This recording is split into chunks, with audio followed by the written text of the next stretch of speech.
You're watching Mr. 13 O'Clock, where the shadows stretch longer and the silence is never empty. Tonight, we descend into the desert, where the sun scorches by day and something much darker stirs by night. These are 13 terrifying true horror stories from deep within Arizona. And trust me, some things in the desert don't stay buried. Before we begin, hit that subscribe button if you love real horror, and comment below where in the world you're watching from. Let's see how far the darkness spreads. The sand in Yuma can speak, not metaphorically, but literally whisper, and those who hear it don't come back the same. In 1996, two hikers disappear without a trace just west of the Yuma Proving Grounds. Nobodies. Nogi. Just a single audio cassette found buried in the sand, filled with what experts later described as layered vocal harmonics, not consistent with any human language. But this story doesn't begin in the 90s. It begins 2 years ago, in 2023, when a geology student named Kara Jensen decided to investigate the strange acoustics of Arizona's imperial sand dunes. What she discovered was something no scientific theory could explain. Kara was a 24-year-old grad student at Arizona State. Smart, rational.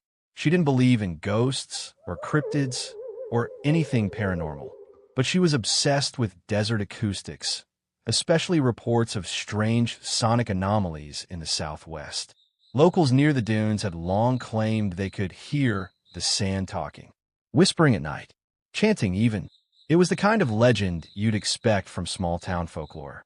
But Kara noticed something strange.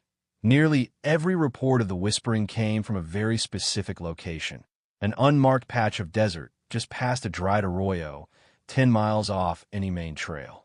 She logged the coordinates and planned a solo weekend trip. That was her first mistake. The first day passed uneventfully. She camped beneath a clear sky, took sound measurements, collected soil samples. The only thing she noted in her journal was an eerie, low hum that seemed to rise just after sundown. It wasn't wind. It wasn't wildlife. It was tonal, almost like a vibration beneath the surface. By day 2, she was beginning to hear what locals had described. Whispers, faint but rhythmic, like syllables repeating under breath. She chalked it up to sleep deprivation and the strange ways sound travels in open desert. But on the third night, the whispering grew louder. It didn't come from any one direction. It felt like it was inside her tent, inside her head. She recorded it, terrified, but when she played the audio back, it was silent. Not even wind, just dead air. That's when she saw it. Strange patterns in the sand outside her tent. Not tracks, not animal prints, but spirals. Endless spirals, drawn as if by a finger, looping around her camp in perfect concentric circles. That night, her dreams were filled with symbols. Impossible geometry, shapes that twisted in and out of themselves, with voices chanting in a language she didn't recognize, but somehow understood. We were never buried. We are the breath beneath the grains. She left the desert the next morning, shaken but determined to rationalize what had happened. Hallucinations. Heat stroke. The mind playing tricks in isolation. That's what she told her professors. That's what she told herself. Until she began hearing the whispering back home. Not constantly, just when she was alone. In her apartment, in the lab, in her car. Always the same rhythm, always the same tone. The audio was never captured on devices, but the patterns began to follow her. Spirals drawn in condensation on her bathroom mirror. Spirals in the frost on her windshield. One day, she came home to find the spiral etched into her wooden floorboards. She stopped sleeping. Stopped going to class. Her research advisor found her sitting in the lab one night, covered in sand, whispering to herself in a dialect he couldn't place. She had dug her fingernails raw, trying to draw the spiral into the concrete floor. Eventually, her parents intervened. Kara was admitted to a psychiatric facility in Phoenix, diagnosed with acute paranoid schizophrenia. But here's the twist. She wasn't hallucinating. Not entirely. Her journals, filled with scribbled notes and sketches, were analyzed by a linguistics professor from another university. He noticed that the syllables Kara had written down matched an obscure phonetic pattern used by the long-extinct Hohokam culture, one of Arizona's oldest known civilizations. The Hohokam vanished over 500 years ago. No one knows why, but local tribal legends speak of a sacred breath trapped beneath the sand, a spirit force that could speak through dunes, seducing listeners into madness. Kara had never studied the Hohokam. She'd never heard of their dialect, but somehow she had written it fluently. And then she disappeared. On the night of June 4th, 2024, during a mandatory evaluation, she simply vanished from her locked hospital room. No signs of forced entry. No alarmstrigger. Just a spiral drawn onto her bed sheets in fine desert sand, and her audio recorder placed carefully on the windowsill. The device had one recording on it, just 8 seconds long. It begins with static, then a low hum, and then a voice, faint, layered, impossible to define, says, "We do not whisper. We remember." Authorities dismissed it as an elaborate hoax. The hospital's reputation was quietly protected. The desert moved on. But here's where it gets strange. 2 other hikers have since gone missing in that same region. Both left behind notebooks filled with spirals. Both had sand in their homes, despite never having returned. And according to locals, the whispering has been growing louder, audible now from nearby roads. Travelers report phantom voices while driving through the dunes at night. Some say they've even seen figures walking the sand in perfectly concentric loops before vanishing into thin air. No footprints, just wind and whisper. And maybe that's the real horror of the Yuma Dunes. Not that something is out there, but that something was buried there.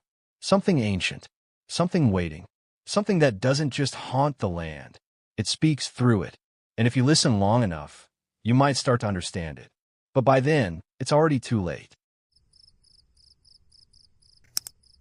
Desert doesn't forget. In 2022, a trucker was found wandering barefoot along Route 77, muttering in broken Navajo and clutching a rabbit's foot soaked in blood that wasn't his. The strangest part? He had no memory of the last 36 hours, and his dashcam footage was corrupted with only one word frozen on screen: run. Welcome to the stretch of highway the locals warn you never to drive after dark. Route 77, where something old, something hungry, still walks beneath the stars. The story begins with Mason, a long-haul trucker who had driven through the Four Corners area dozens of times. Route 77 was familiar to him. Remote, silent, uneventful. The kind of drive that eats at your mind with its emptiness. That night, he was hauling a load south toward Tucson, trying to make up time after a delay. He passed the town of Snowflake a little after 1 a.m. Stars clear, moon high, silence pressing against the glass of his windshield. Then, the radio crackled. No voice, just static. Then a click like someone lifting a phone off the hook. He dismissed it. CB radios act up all the time. But then, the truck jolted. Just a slight tug to the right. Mason gripped the wheel harder. The road hadn't changed. It was straight and even, but it felt like something wanted to pull him off course. The air inside the cab grew colder. Then he saw it. About 300 feet ahead, on the shoulder, a figure. Alone, barefoot, its head tilted slightly upward, as if it were sniffing the air. He flipped on his high beams, and it moved. Not walked, moved. It dropped to all fours and shot across the road in a motion that looked unnatural, animalistic, but too long-limbed for any animal he knew. Mason swerved, heart in his throat. Whatever it was, it had vanished into the scrub by the time he regained control of the wheel. He told himself it was a coyote, maybe a sick one. That's what his brain clung to. But that's when he heard the knock. 3 knocks, rhythmic, from behind the cab. He was going 60 miles an hour. There's a Navajo belief, passed down in whispers, about creatures that wear the skins of animals. Skinwalkers, shapeshifters that mimic, stalk, and corrupt. But the most terrifying part isn't the transformation. It's that they know you. They study you. And when they find something to use, they wear it. Mason pulled into a gas station near Show Low just before 2 a.m. Only one pump worked. The lights above it flickered. He stepped out and checked his trailer. No damage. No sign of impact. No footprints. But when he opened the passenger side door, a stench hit him, like wet fur and copper. The passenger seat was empty, yet the seat belt had been pulled across and clicked in. He didn't remember doing that. Back inside the station, the attendant looked at him strange, asked if he'd picked up a hitchhiker. Mason said no. The guy hesitated, then just said, "Well, if you did, don't look it in the eyes. And don't say its name." Mason asked him what that meant. The attendant simply turned around and mumbled, "Too late." He drove another 20 miles before realizing the GPS wasn't tracking anymore. Just a blank screen with a flickering arrow. Then, out of nowhere, the cab filled with a low hum. A vibration he felt in his teeth more than he heard. His vision blurred. Headlights blinked. And in that instant, someone spoke. Not a voice from the radio. Not from outside. It was inside his head. "Stop the truck." The voice was familiar. Too familiar. It was his father's voice, who had died in 2014. Mason pulled over without realizing he was doing it. When he came to, he was standing in front of the truck, engine running, door wide open, desert wind howling around him.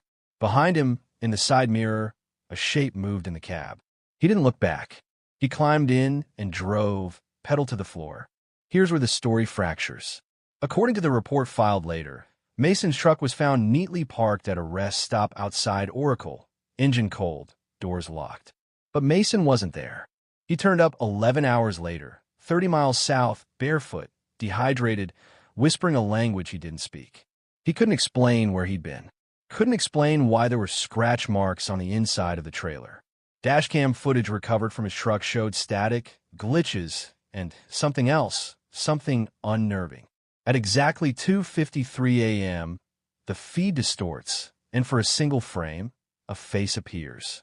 Pale, gaunt, eyes too wide, and a mouth frozen in a grin too large for a human skull.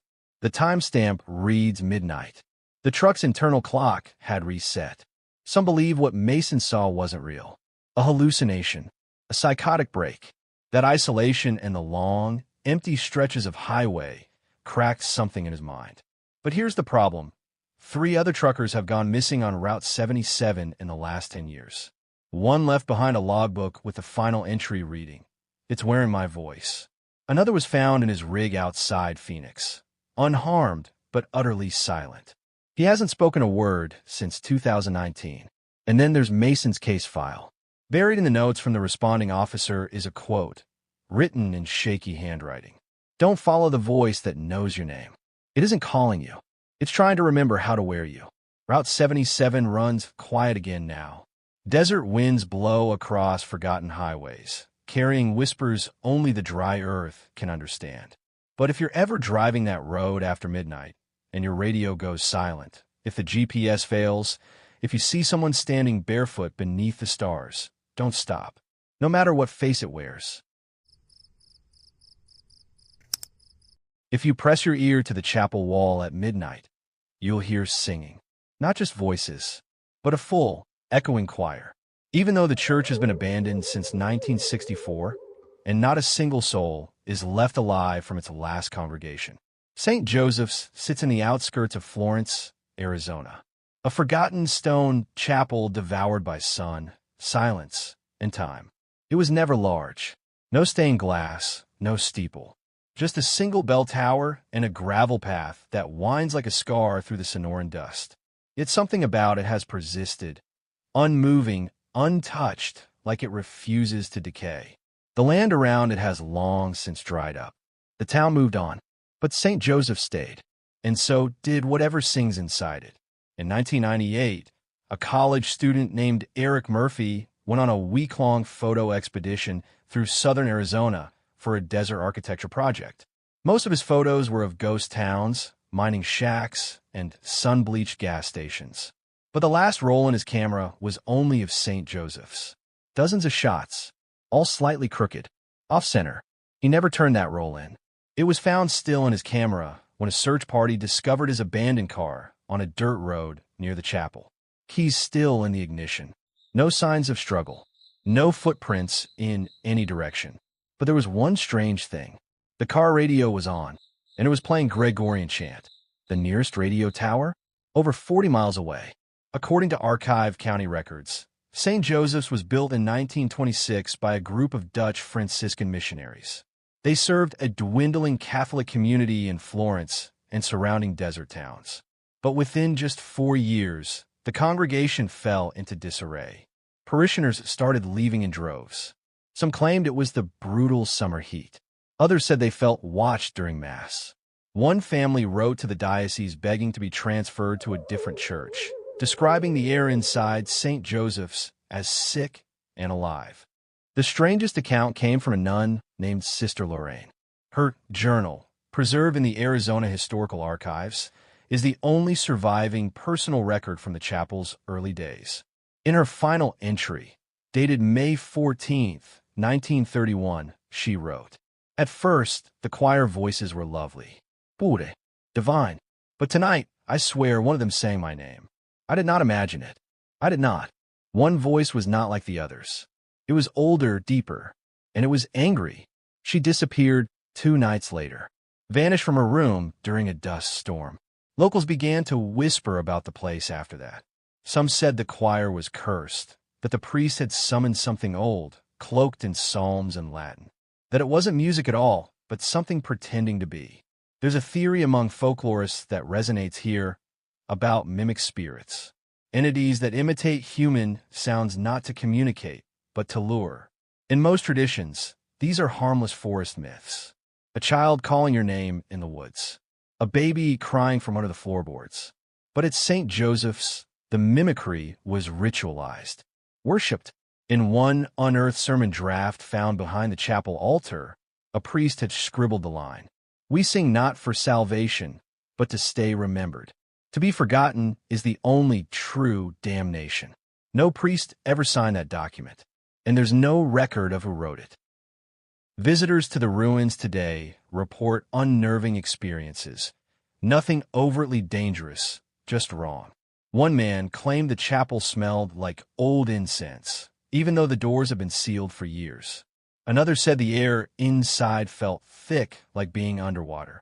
One woman described feeling pushed when she stepped near the choir loft, though no one was with her. But the most chilling report came from a hiker in 2016.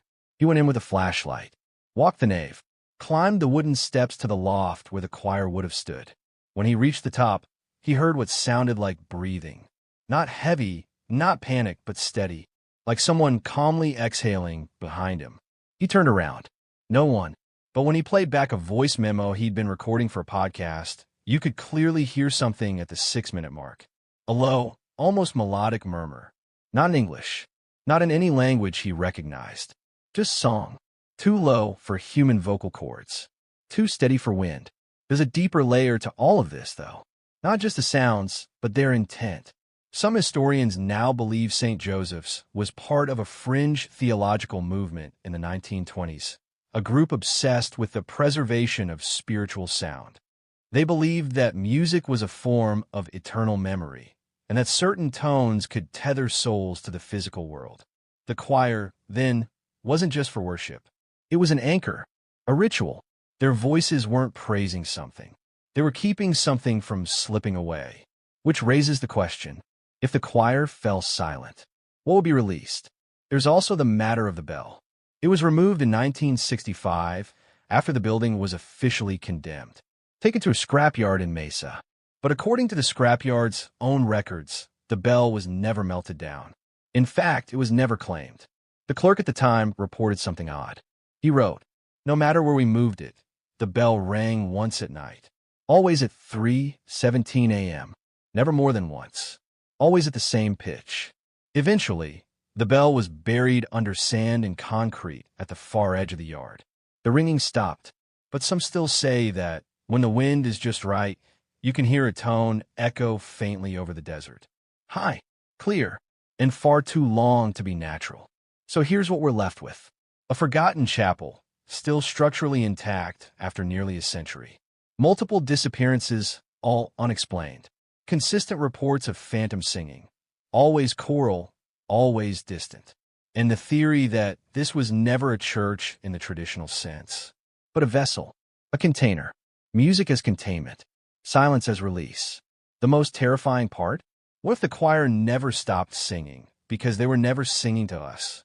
And if they ever stop, what sings next?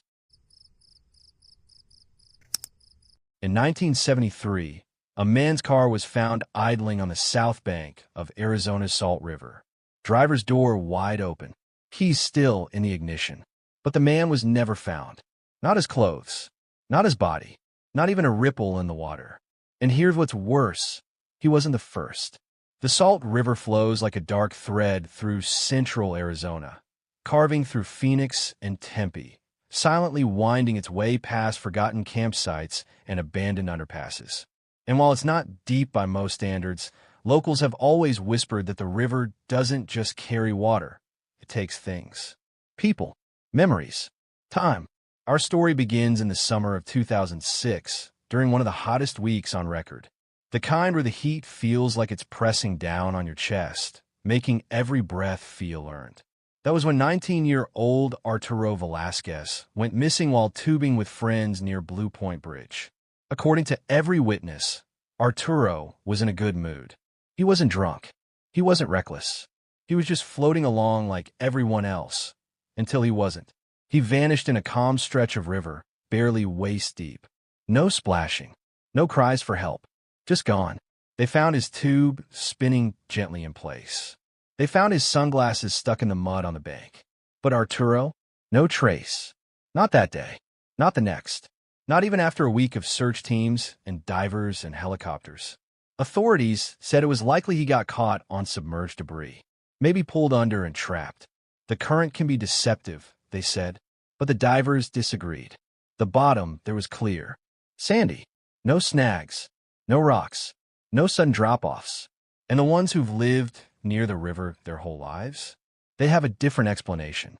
They say the Salt River doesn't drown people. It keeps them. The first real break in the mystery came 3 years later, if you can call it that.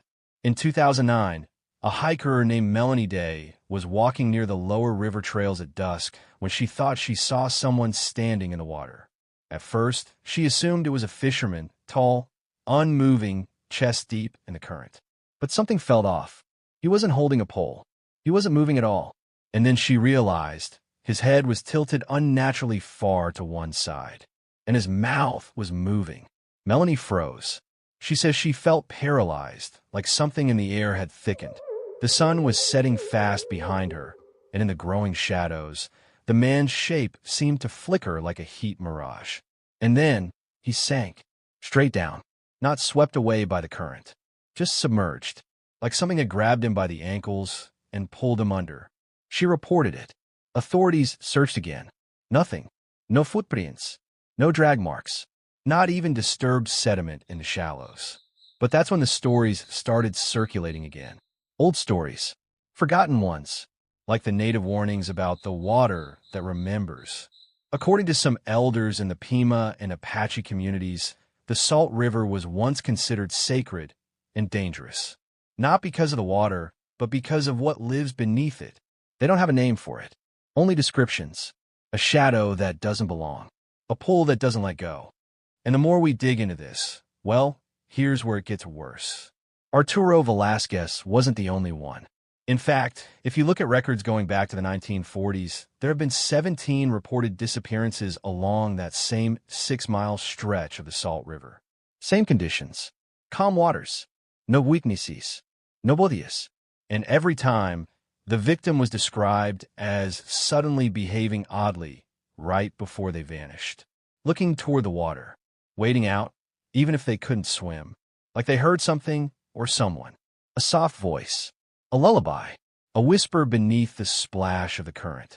One survivor, a kayaker named Jonah, had a terrifying encounter in 2011. He said he capsized in the shallows near the river bend. Nothing serious, just a bad shift in weight. But when he tried to surface, something held him down. It wasn't a branch. It wasn't weeds. It was cold, slippery, and had fingers. He swears it pulled him down once, twice. And the only reason he escaped was because he stopped fighting. The moment he went limp, it let go. He washed up half-conscious near the east shore, coughing up water and blood. And before he passed out, He says he saw someone standing in the river, watching him. He described the figure as having no face, just the shape of one, like it had forgotten how to look human. There's no official report for Jonah's experience, just a forum post that was deleted a few months later. But screenshots remain. And that brings us to the strangest part of all. Every 5 years, almost exactly, someone disappears in that same stretch. 1973, 1978, 1983, 1988, and so on. The pattern is so specific, it can't be a coincidence. Which raises the question, what happens every 5 years under the surface? Some have pointed to geological changes, subterranean vents, sudden shifts in water temperature, underwater caverns. But others believe the truth is more psychological, that the river plays tricks on people, draws them in, makes them believe they want to go under, almost like hypnosis. And maybe that's why the people who've nearly drowned in the Salt River all describe a common sensation, calmness. Not terror, not panic, peace, like they were finally returning to something ancient, something that's been calling them for a long time. In the words of one local guide, the river doesn't take you because it's hungry. It takes you because you belong to it. So if you ever find yourself near the Salt River at dusk and you hear something beneath this splash of water, something whispering your name, don't answer, don't look, and whatever you do, don't step into the water. You might not come back, and even if you do, you might not be you anymore. If you stare too long at the lights above the Superstition Mountains, they start to stare back. In the past 50 years, at least 9 hikers have vanished without a trace near Arizona's most cursed peaks. Each one last seen walking toward a flickering light no one else could see. Some say it's just heat stroke. Others say the mountain calls you. This story begins with a man named Eric Holt, a 29-year-old geology grad student from Flagstaff. He wasn't a thrill seeker or some ghost chaser with a night vision camera. He was the kind of guy who packed extra water, logged his GPS coordinates, and stuck to the trail. But in June of 2018, Eric set out alone into the Superstition Mountains to study the unusual quartz formations near Weaver's Needle, and never came back. For 2 weeks, helicopters scanned the area. Search dogs picked up his scent for barely half a mile before it just stopped, as if he'd been lifted off the ground mid-step. The only thing they ever found? His camera. It was discovered 2 months later by a pair of rock climbers wedged inside a crevice. The lens was cracked. The battery was dead, but the memory card still worked. What was on that camera has never been officially released. But one of the rescue volunteers, a man who later moved out of Arizona entirely, shared what he saw in a now-deleted Reddit thread. His post was up for only an hour before his account vanished, but screenshots were saved. Here's what he described. The first dozen photos were exactly what you'd expect. Panoramic shots of desert plateaus, close-ups of rock samples, a few selfies, all time stamped and geotagged, until 6:42 p.m. That's when things changed. The next image showed the sun dipping behind the mountains, but directly above Weaver's Needle, hovering in the hazy sky, was a strange, glowing formation. It wasn't a plane, not a drone, just 4 symmetrical orbs in a diamond pattern. Too perfect to be natural, too still to be explainable. In the following photo, they were closer. The light had intensified, casting long, unnatural shadows across the rocks. Then the selfies resumed. But something was off. In one, Eric's eyes looked unfocused, dilated, his face pale, lips slightly parted, as if mid-sentence. In the next, he was smiling, but only with his mouth. His eyes were wide with panic. Then came a photo that's haunted forums ever since. The shot was blurry, as if taken in motion. But in the lower corner of the frame, barely visible, was what appeared to be a figure. Not a person exactly, more like a silhouette in negative. Its form seemed human, but hollowed out, like a shadow that forgot how to cast itself. After that, darkness. A final picture, pitch black, with just a flicker of red in the distance. Skeptics called it a hoax. Overexposure, light refraction, but others, locals, mostly weren't surprised. Because in Apache legend, the Superstition Mountains are known as the gateway to the underworld. They believed a sacred cave somewhere within the range leads to another realm, not of the dead, but of watchers, ancient spirits or beings that exist beyond time and light. These stories date back hundreds of years. Spanish explorers in the 1600s claimed to see angels of fire dancing atop the cliffs at dusk. Miners in the late 1800s abandoned entire camps after witnessing floating lights that hummed in the night air. And even today, park rangers admit, off the record, that satellite data frequently glitches around the range. One ranger mentioned how drones lose signal just west of Peralta Trail, as if something above is interfering. Eric's case isn't the only one. In 2003, a teenage boy named Miguel Ruiz was camping near the base of the mountains with his cousins. At around 2 a.m., he stepped away from the camp to use the bathroom and never came back. His cousins described seeing a strange greenish light hovering above the ridgeline, pulsing like a heartbeat, then a high-pitched tone like a distant ringing in their ears. They ran, terrified, and though Miguel's footprints were clearly visible for several yards, they ended suddenly, like he'd walked into thin air. A similar pattern emerged again in 2014, when two hikers reported seeing a man standing on a ledge, staring up at the sky, completely still. When they tried to approach, he turned toward them slowly and vanished. No sound, no trace. But here's where it gets weirder. A team of amateur investigators in 2020 attempted to retrace Eric Holt's last steps using the metadata from his photos. They followed his trail exactly, down to the timestamp and GPS location. On the third night, just after sunset, one of them, Tyler Grant, noticed something in the sky. A flash, then another, for lights in a diamond shape, barely moving. They managed to capture video, which was posted briefly on YouTube before being taken down. Not flagged, removed. A mirrored backup was shared to a paranormal subreddit and still exists today.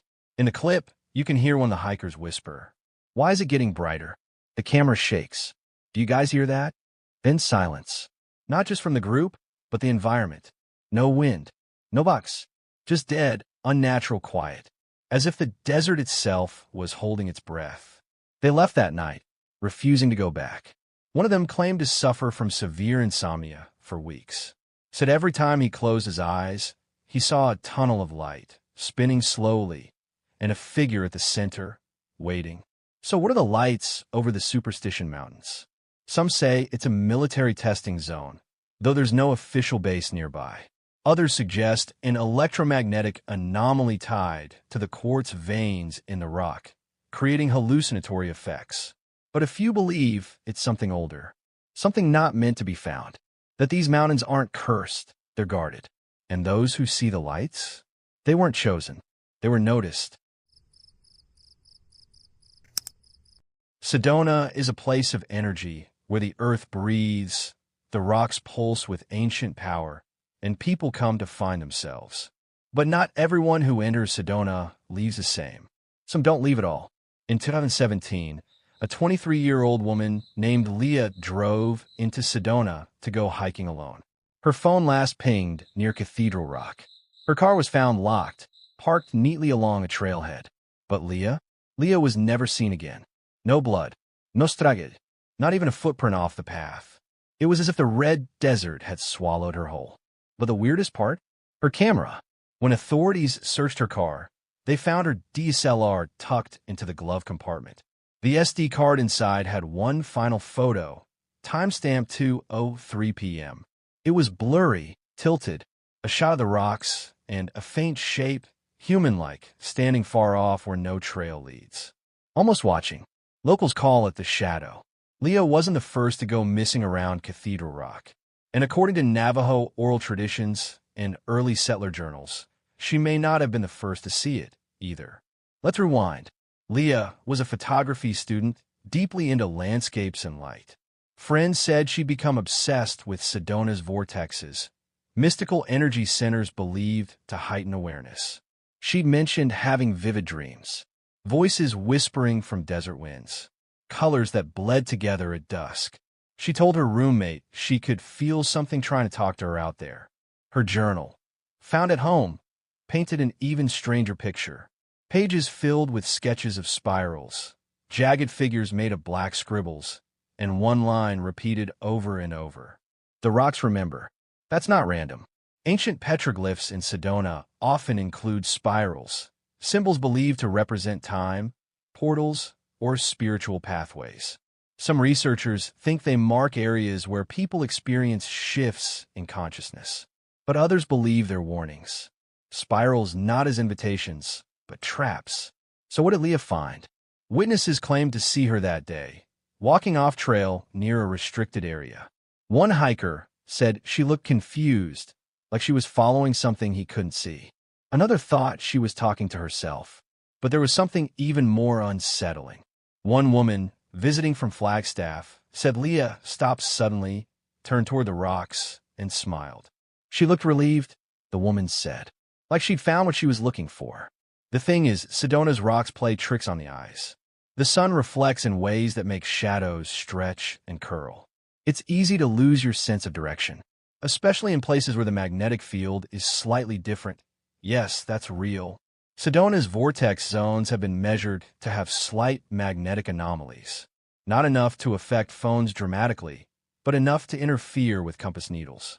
Enough, maybe, to twist perception. Now pair that with sleep deprivation, dehydration, and spiritual obsession, and you get a recipe for something dangerous.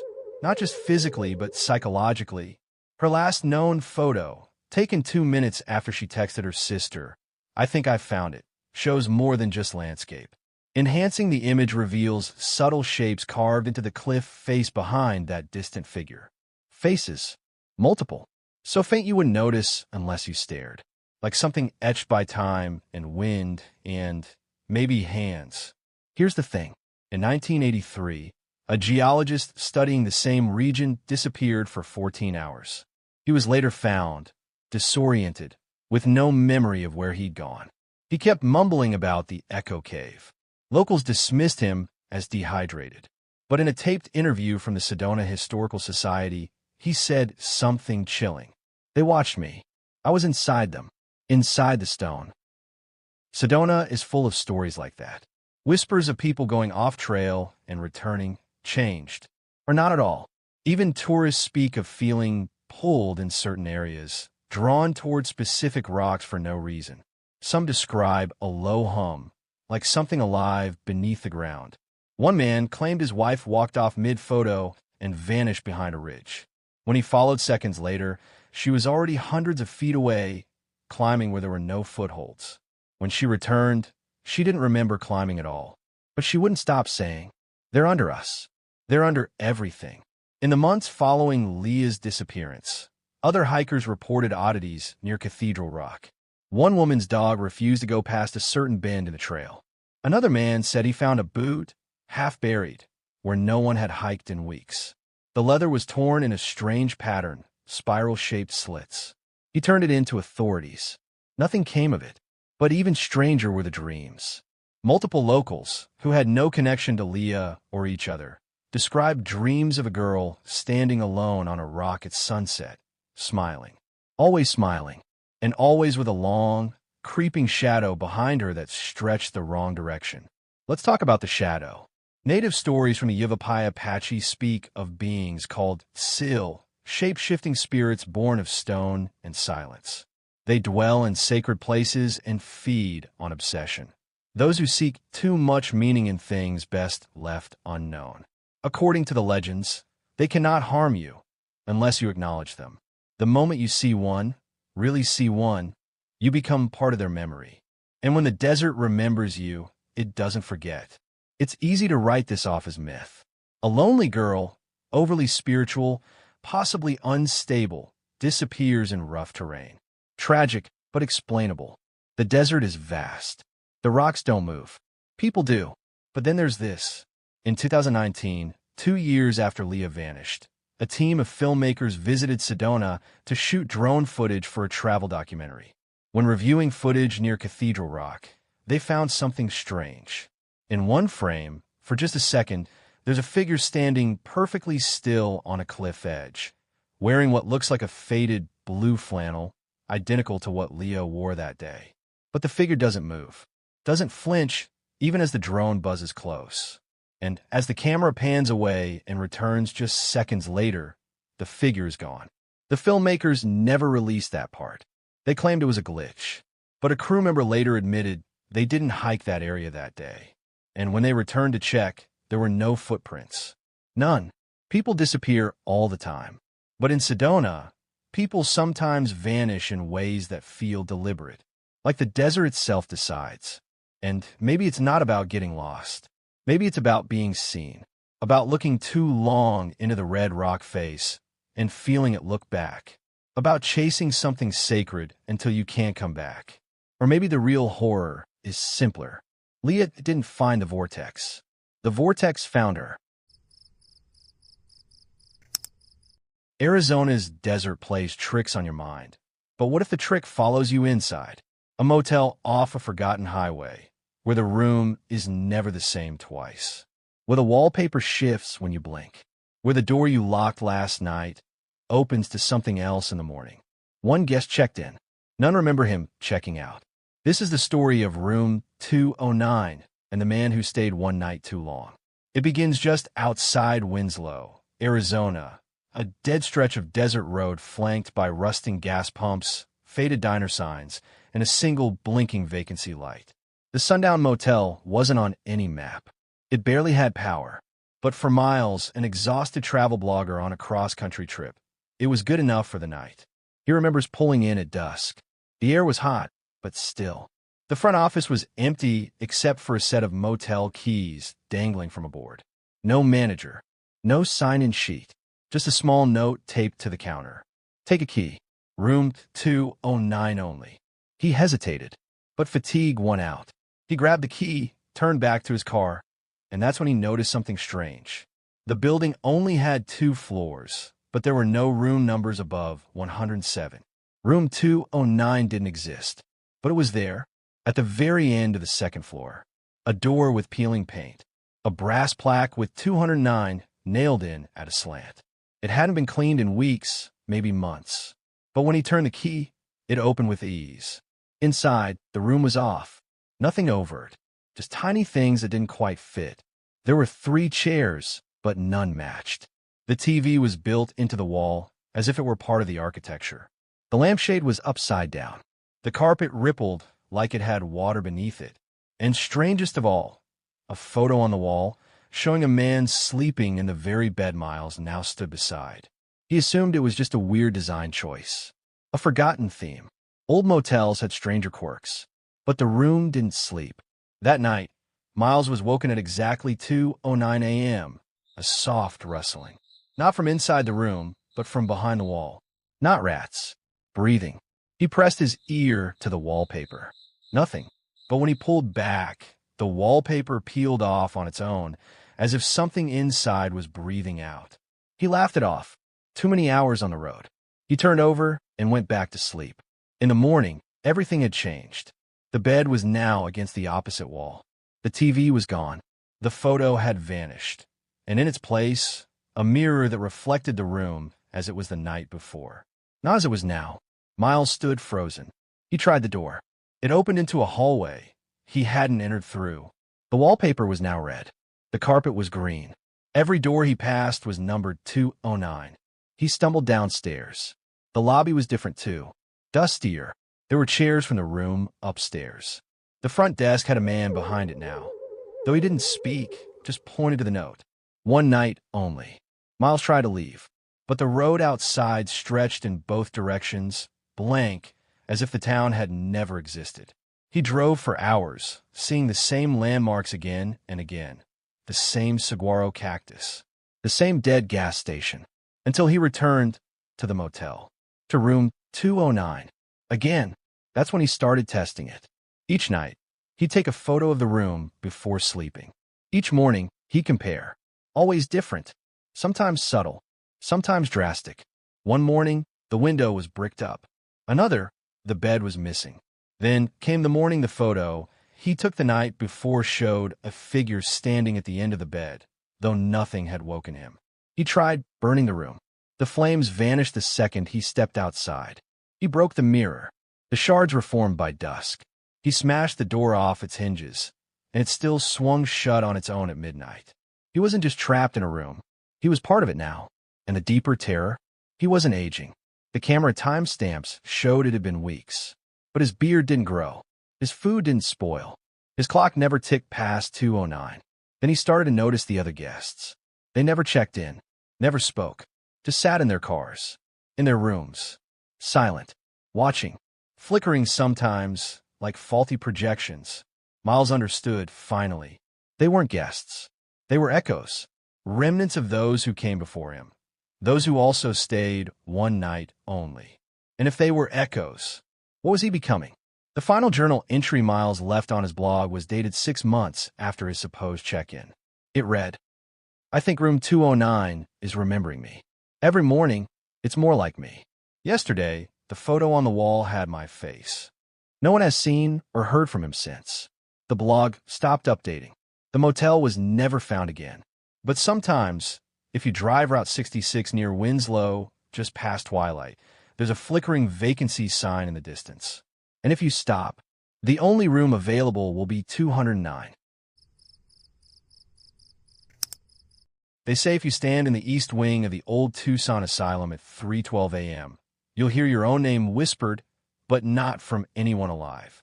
The problem is the asylum was shut down over 40 years ago. No staff, no patients, no power, and definitely no one who should know your name. It was built in 1911, back when Arizona had just become a state in an area most settlers avoided. The land was bone dry, the air unnaturally still. Locals called it Dead Wind Hollow. But the state needed a facility, and the land was cheap.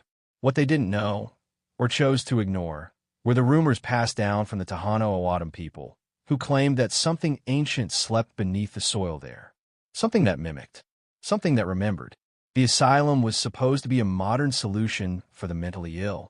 But what it became was something else entirely. Within its first decade, there were whispers of strange occurrences, patients speaking languages they'd never learned, drawing the same symbol over and over.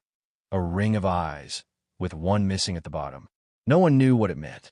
Staff dismissed it as shared delusion. But delusions don't usually appear in people with no connection or coordination. The state buried every report. But one nurse, Elena Morales, kept a journal. It wasn't meant for publication. Just a way to cope with the mounting unease she felt each night she worked the graveyard shift. Her last entry was dated April 7th, 1934. The patients aren't the only ones talking now. The walls echo, even when the building is still. I've started hearing my mother's voice calling me from the East Corridor. She's been dead for years. I never told anyone she called me Lenny, but the voice does. I'm not going back in there. She disappeared the next day. Her car was still in the parking lot. Her keys were found near the front desk, and her shoes were at the threshold of the East Wing, perfectly aligned, like she stepped out of them. After Elena vanished, records grew more fragmented. Staff turnover increased. Several patients went catatonic. Some scratched out their own eyes. Those that didn't mutter endlessly about the ones in the walls. One janitor claimed he found a hollow space behind the East Wing, a sealed chamber that didn't appear on any blueprints. He swore he could hear dozens of voices inside, all whispering the same sentence, over and over again. Don't answer. No one believed him, until he hung himself in the main stairwell. His suicide note just said, "It knows my name now." By 1979, the asylum was closed for structural issues, but no official investigation was ever made public. Locals assumed it was abandoned, left to rot under the desert sun. But it wasn't truly empty. Over the years, urban explorers, paranormal investigators, and thrill-seeking teens began sneaking in. Most left with unsettling stories, cold spots in 100-degree heat, lights flickering in disconnected hallways, or hearing sobbing from behind sealed doors. But some never left at all. In 2009, a small group of paranormal vloggers, the Haunt Trail, decided to film a series inside the asylum. Their footage was never released. Only one member made it out, a girl named Claire. Her eyes were wide, her voice ragged. She refused to speak about what happened for years. When she finally did, her story was nearly incoherent. But one detail stood out. She claimed they found a room not listed on any map. The door was bricked over, but something had forced a hole through it from the inside. Behind it, a narrow hallway led to a chamber covered in scratch marks. The walls were scorched black, but voices still echoed clearly, calling their names, each one in the voice of someone they trusted. Claire swore that one of her teammates, Danny, followed a voice that sounded like his older brother. But his brother had died in Iraq 5 years before.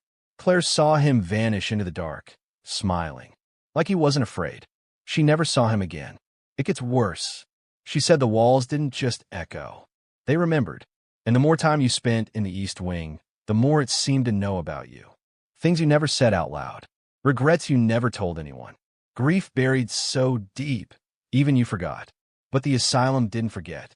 It whispered them back, over and over, until you cracked.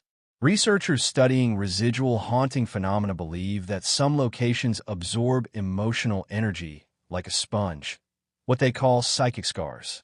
But this was different. The voices didn't repeat events. They interacted. They waited, lured, responded. In 2021, a curious phenomenon happened. Several unrelated tourists visiting the ruins, none of whom knew each other, reported hearing the same phrase whispered while walking the perimeter. "We never left." Audio engineers have analyzed several recordings taken near the East Wing. Frequencies show faint vocal traces that don't match the speaker's voices or environmental sounds. One analyst described the pattern as speech from a throat with no breath. Some believe the asylum sits on a natural infrasound vein, low-frequency vibrations that cause unease, hallucinations, even fear. But others think it's something older, something waiting beneath, an entity that doesn't appear violent, just curious, like a child knocking on a fish tank. And when it speaks, it uses your own voice. But what truly unnerves those who investigate isn't the voices, it's what they say. Often, they ask simple, mundane questions. Innocuous things like, "Are you alone? Do you remember me? Why did you come back?" But once in a clip never released to the public, a voice said something else. Something that stopped the heart of every person who heard it. "You were here before." There are no official plans to demolish the asylum. Every attempt has been mysteriously stalled. Contractors backing out, permits lost, structural engineers refusing to return. One man quit mid-assessment, claiming the building made him feel like he was being watched from the inside. And the deeper you go, the more impossible the architecture becomes. Rooms loop. Hallways that shouldn't exist extend for miles. Some believe the building itself is warping, growing, even feeding on the fear left behind. Or perhaps it was never a building to begin with. Perhaps it was a mouth, one that opened in 1911 and has never truly closed. And every whisper you hear inside is just the sound of it breathing. The desert doesn't forget what it buries. Quartzsite, Arizona, an ocean of dust and sun-bleached stone, holds more graves than records. But one grave was never meant to exist, and it never stopped screaming. Back in 1998, a young geology student named Tyler King set out on a solo camping trip near the Tyson Wash area just outside of Quartzsite. He was fascinated by the region's mineral formations, especially the oddly symmetrical quartz clusters known to form only along certain fault lines. But what he discovered wasn't geology. It was something buried, something waiting. Tyler had left Phoenix 3 days before, driving a rusted-out SUV with a box of supplies and a notebook full of maps. According to his handwritten journal, which would later be found scorched and half-buried near an old mining shaft, his last known location was a narrow ravine near an unmarked hill of quartz fragments. He'd written about a strange sound the land made at night, like humming but deep, rhythmic, and breathing. He said the rocks trembled, that the earth felt hollow beneath his boots. The first night he camped near the ravine, Tyler reported in his journal that the stars looked wrong. Not dim, not hidden, just rearranged. He thought it was dehydration. But on the second night, he wrote something chilling. "The ground moved while I slept. Not shook, moved. Like something beneath me was stretching out." He'd staked his tent over a rock slab partially buried in the sand. And the more he uncovered it, the more unnatural it seemed, flat, blackened, and warm to the touch even after sunset. No other rocks in the area felt that way. He described it as a lid over something that didn't want to stay buried. The entries stopped after that. Tyler never returned home.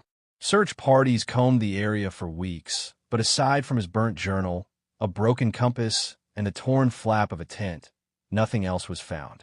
No body, no bones, just one strange thing, that same rock slab he wrote about, now split down the center. Clean, as if it had opened. Locals talk about the desert's swallow spots. Places where the land isn't quite dead, just hungry. The ravine Tyler disappeared in had no name before, but locals started calling it King's Gap. And people started avoiding it. Not because of the story, but because of the sound. It only happens during the hottest days of July. You have to stand still, turn off your engine, and wait.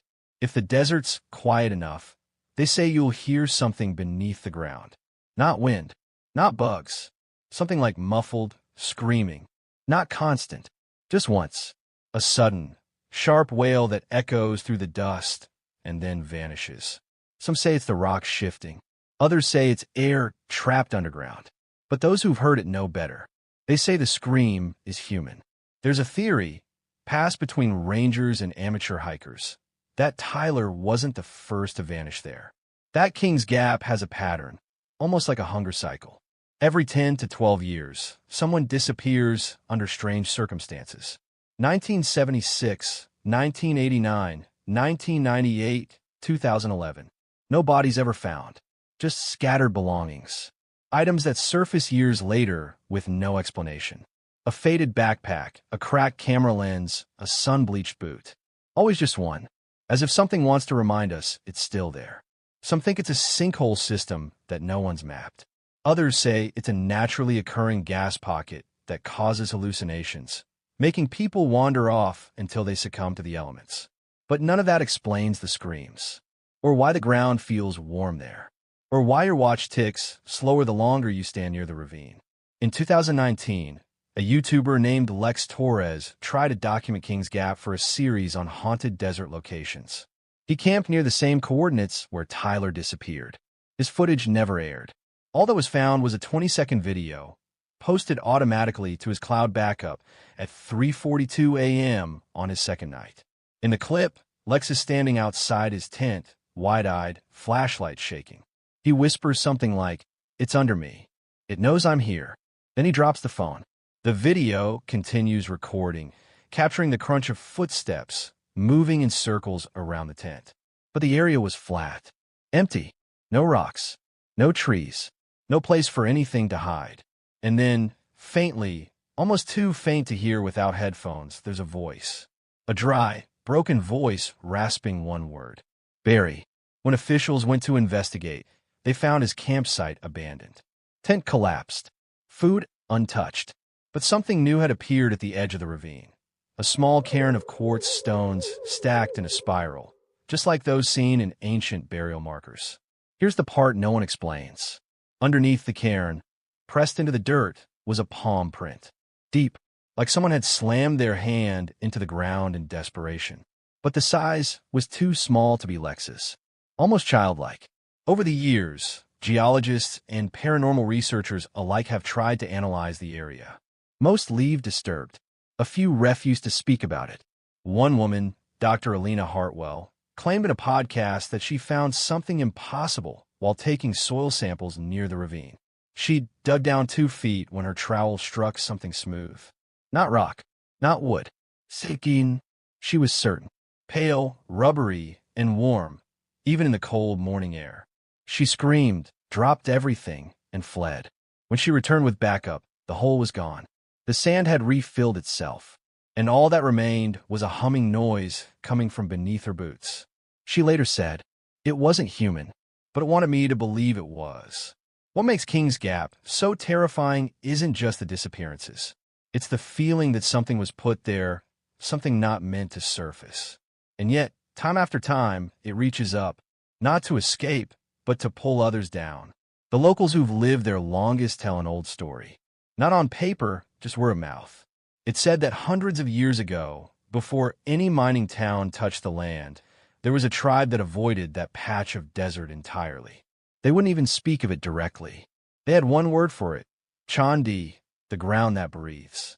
And they believed that once every few generations, it called out for a voice. Not a body, a voice. So it could scream through the dirt. So it would never feel alone again. So maybe Tyler King was never taken. Maybe he was chosen. Maybe he's still there, buried in the quartz, screaming through the cracks, just loud enough for the desert to remember him. And maybe someday it will call again. No one lives out near exit 322 anymore. Not since the highway was rerouted and the old rest stop fell into disrepair. But if you pull off late at night, if you stop at the faded, weed-choked lot beneath that rusting blue sign, sometimes you'll see her. An old woman, alone, waiting, and she'll ask you for a ride. It's always the same spot, miles from any town, surrounded by nothing but sand, scattered boulders, and the occasional abandoned truck. And always the same request. Can you take me home? This story comes from a long-haul trucker named Shane, who swore off night driving after what he saw at exit 322. He'd been driving for nearly 10 hours through Arizona, moving equipment from Albuquerque to Phoenix. It was well past midnight when he saw the old sign. Exit 322, last stop for 40 miles. Tired, hungry, and seeing the red warning light on his fuel gauge, he pulled off. The rest stop had clearly seen better days. Broken vending machines, graffiti on the cracked walls, and a single flickering bulb above the men's room door. But what stood out most wasn't the decay, it was the silence. Not a single cricket, no wind, no cars. Just stillness. That's when he saw her. Sitting perfectly still on a crooked metal bench was an elderly woman wearing a long faded shawl, dusty black dress, and a wide-brimmed hat pulled low over her eyes. Her hands rested gently on a worn leather purse. She wasn't facing him, but something about her posture made Shane uneasy. Rigid, unnatural, like she'd been sitting there far too long. He nodded at her. Evening. No response. He pumped gas quickly. The silence pressed in harder than the desert heat. As he was about to climb back into his truck, her voice, low, clear, emotionless, broke the quiet. Are you going west? Shane paused. Yeah. I need a ride. Now. Shane had given rides before. He wasn't heartless. But something about her, he couldn't explain it, just made his gut twist. Still, it was late. Maybe she was stranded. Maybe her phone had died. He nodded, albeit reluctantly. All right, hop in. Where are you headed? The woman slowly rose, far too slowly, and began to shuffle toward the passenger door. No limp, just deliberate dragging steps. Like she wasn't walking to the truck. Like she was being drawn to it. When she climbed in, the cab grew cold. Not just cooler cold. Shane's windshield fogged over as if he'd cranked the AC. But the vents weren't even on. She settled in quietly, holding her purse tight. He glanced over. Where to? She answered without looking at him. Home. There was no address. No direction. Just home. For the next several miles, they rode in silence. Shane tried the radio. Dead air. He cracked a joke. No response. Just the rhythmic sound of tires on blacktop and the woman's steady, unsettling stillness beside him. Then the signs changed. Road markers began showing places Shane didn't recognize. Welcome to Mercy Hills. St. Valeria Crossing, 5 miles. None of these were on his GPS. None on his map. The moon had vanished. The desert outside his window shifted.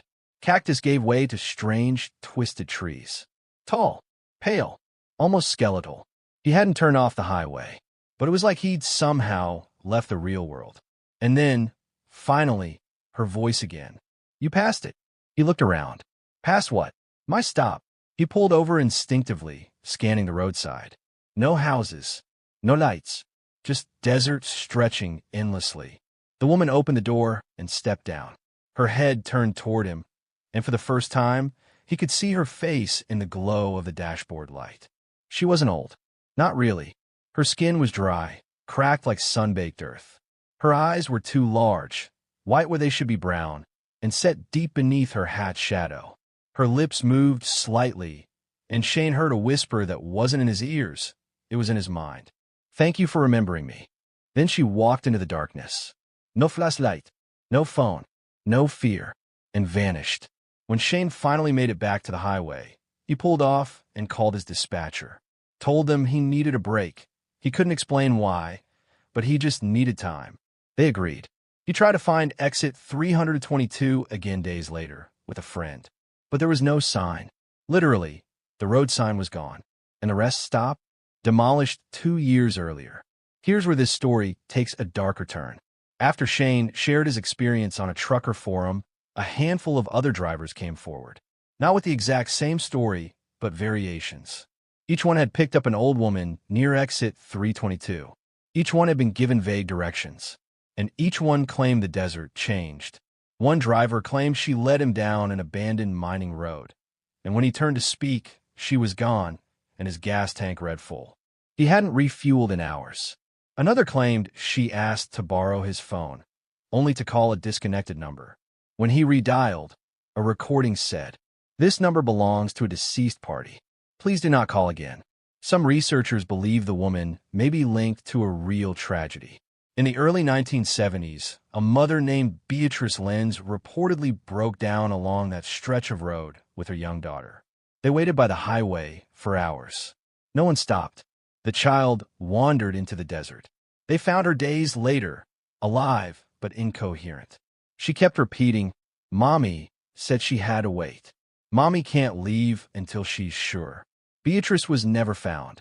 Some speculate the woman from exit 322 is a spectral echo of Beatrice, still waiting for help, still clinging to the idea that someone might take her home. But the more unsettling theory is that she's not a ghost, but something older, a desert entity wearing the face of grief, one that feeds on sympathy, on kindness, on memory. After all, everyone who picks her up remembers her. Even if she never truly speaks, her presence lingers. And there's something else. In every account, after the woman vanishes, the drivers all report a recurring dream. Same setting, same line. They're sitting on a metal bench under a flickering bulb, and someone approaches from the dark. A stranger, a truck driver. They rise and whisper, "Can you take me home?" Like the curse passes on, as if the moment you stop for her, you become a part of her story. So next time you're driving through Arizona and you see an old rusted sign for exit 322, don't stop. Not unless you're ready to lose your way. Not unless you're ready to remember her. And not unless you're ready to answer when someone whispers from the shadows, "Can you take me home?" Bisbee, Arizona, is one of the most haunted towns in America. But the ghosts there aren't just echoes of history.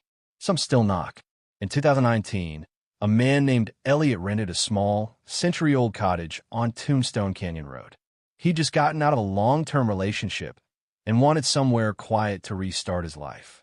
Bisbee, with its maze of steep hills, abandoned mines, and oddball charm, felt like the right kind of nowhere.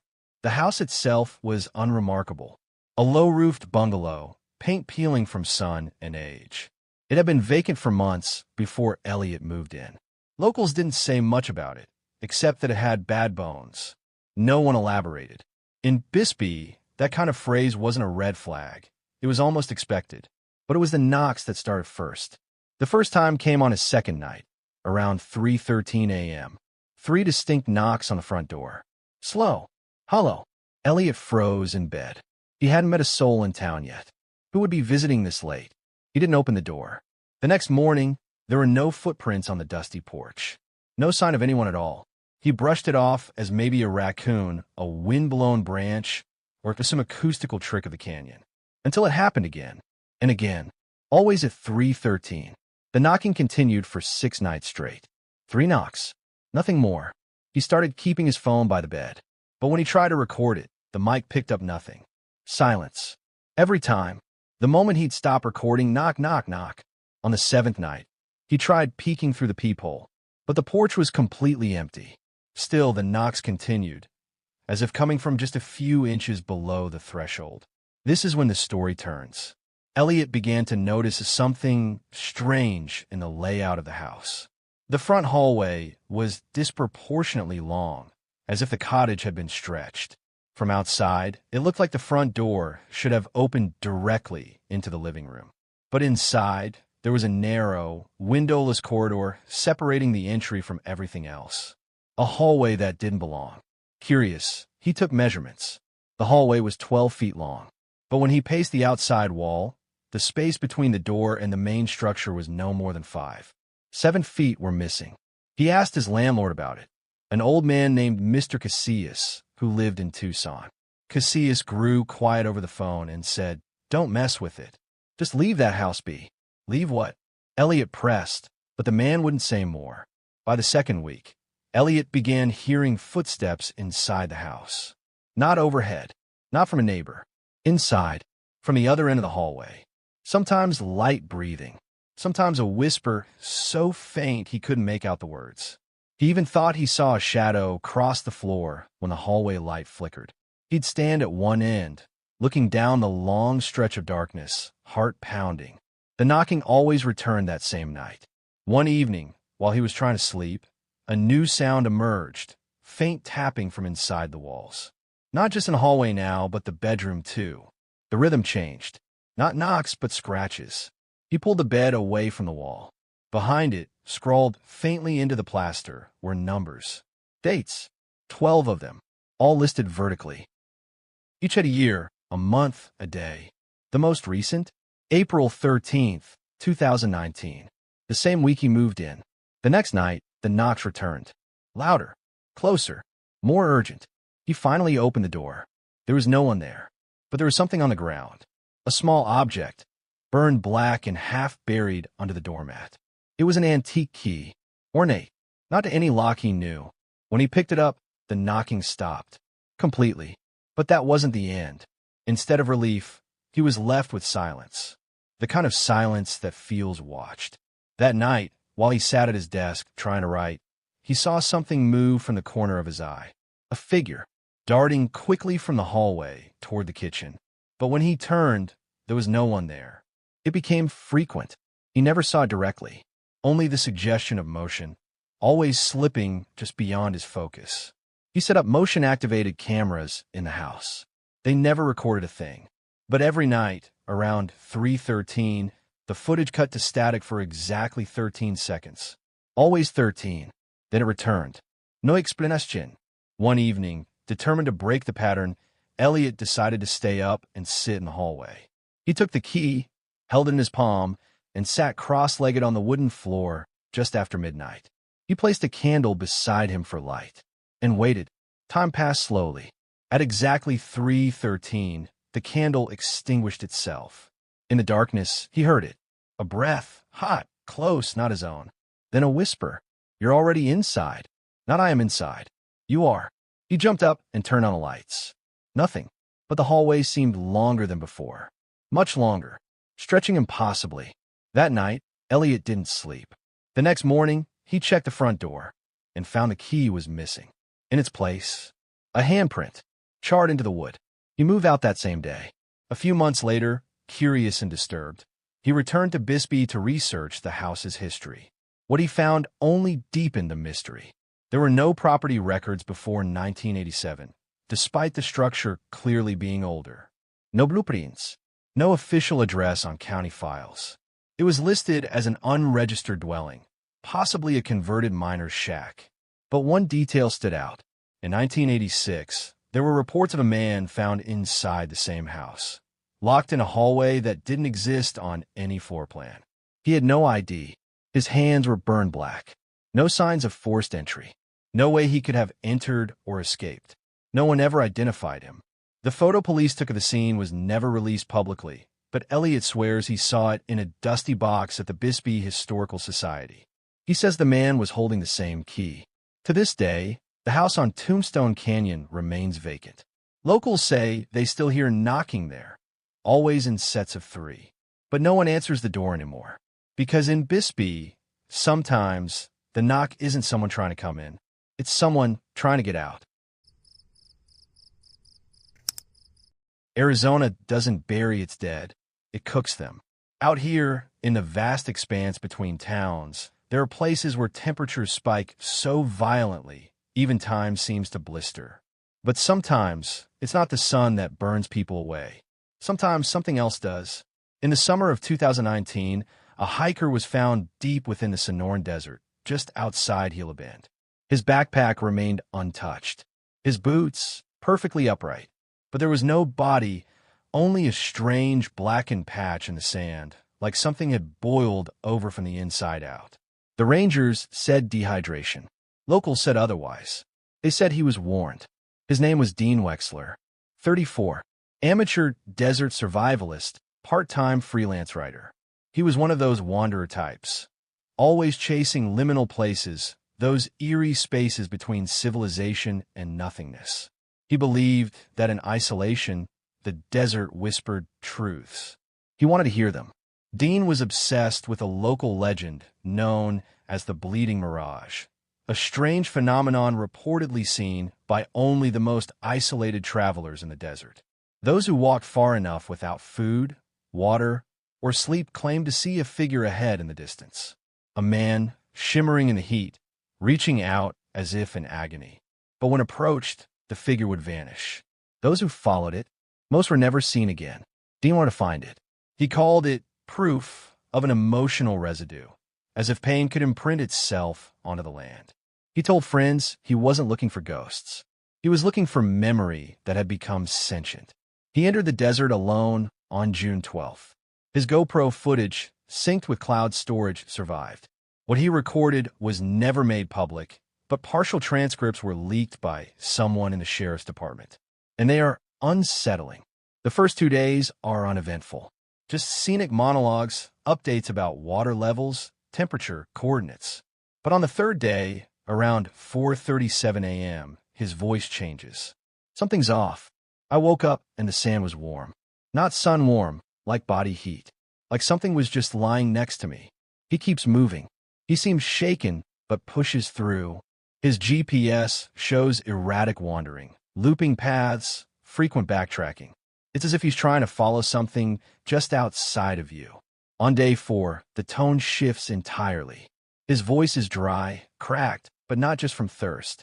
He whispers now. There's a man out here. He doesn't speak. He just watches. I saw him again this morning. Not a mirage. He's closer now. His skin looks wrong, like it's sagging or sliding off. He keeps describing this figure. The man never blinks. He stands impossibly still, even in wind. Dean begins calling him the Melter. He stops recording midday. The next update doesn't come until nearly 18 hours later. The timestamp shows 3:11 a.m.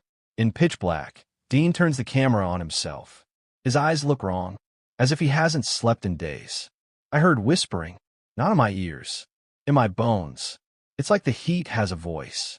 It's telling me to give in, to stop resisting. He says I've been chosen to join the desert, to melt like he did. What exactly melting means isn't clear until the last few frames. Dean sets the camera on the ground and walks forward. He begins removing his gear. One piece at a time, his canteen, his map, his boots. He kneels, and then he just stops moving. He sits motionless for nearly 2 hours. And, slowly, he begins to lean. His body folds unnaturally, like something softening. The sun rises, and just as the light touches him, the footage ends. When search and rescue found the location, they expected to find a body. Instead, they found a perfectly flattened indentation. No blood, no bones, just a small, glassy patch of fused sand, almost as if it had been struck by lightning. But weather reports showed clear skies for miles. Here's where things get deeply strange. Rangers pulled GPS data and tried to retrace Dean's path. But halfway through his trek, the coordinates stop aligning with any real trail. He seems to walk off the map, into an area not listed in any official survey. Locals call it the Hollow Sun Zone, a cursed sector of desert where compasses spin and no drone footage ever captures anything clearly. In some frames, it appears pixelated, like the land itself refuses to be documented. But here's the part that really makes your skin crawl. Dean wasn't the first. Over the last 40 years, at least 7 hikers have gone missing under similar conditions in that exact region.